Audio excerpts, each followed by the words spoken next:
Hello, habari, mambo vipi, mabibi na mabwana? I have a good news. Nina taarifa nzuri. Nimekuwa mama. I have a very beautiful baby girl. Nina mtoto wa kike mzuri. Hivyo muda mwingi huwa natumia kumtake care. Si unajua wale wa mama wenzangu mnanielewa. A lot of time kwa naye yeye bado mdogo. Anyway, kama ndo mara yako ya kwanza kuiona channel hii, kwa majina naitwa Rose, Tanzania, ninaishi Montenegro.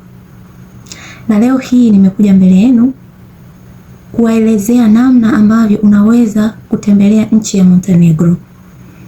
Kuna namna tatu tu ambazo raia kutoka East Africa, yani nchi za Afrika Mashariki, ukijumuisha Kenya, Uganda, Tanzania na zingine, unaweza kutembelea Montenegro kwa namna tatu. Namna ya kwanza, una apply visa.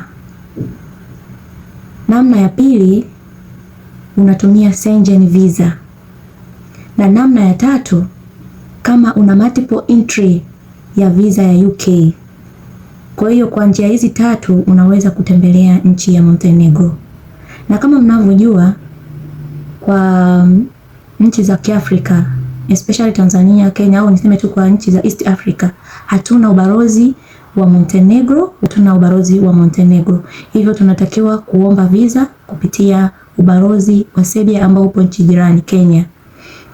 Kwa hiyo tunatakiwa tuombe kupitia ubalozi wa Serbia ambao upo Kenya. Unatuma maombi yako kule, wale sasa wanakupa taratibu na namna ambavyo utaweza kuapply visa ya kuja Montenegro. Montenegro ni nchi nzuri sana. Ni nchi ndogo sana ambayo inapatikana kusini mwa Ulaya. Montenegro ni Balkan country na watu wake ni wachache sana. Asilimia kubwa ni Wakristo. Lugha wanayotumia ni Montenegrini na fedha yao ni euro, wanatumia euro.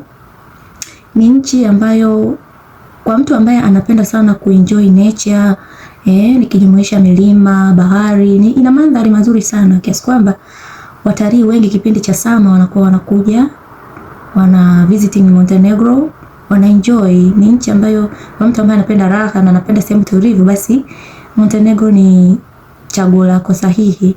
Kwa hiyo karibuni sana Montenegro na utafurahi. Watu wake ni wapole sana, wakarimu.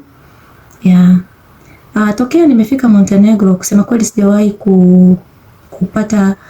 kupata taarifa kwamba kuna Mwafrika amenyanyaswa au kuna ubaguzi wa rangi. Kiukweli sijawahi kusikia hiyo. Na kwa kifupi, kwa nchi ya Montenegro wengi ni wazungu. Afrika tuko wachache sana sana sana sana.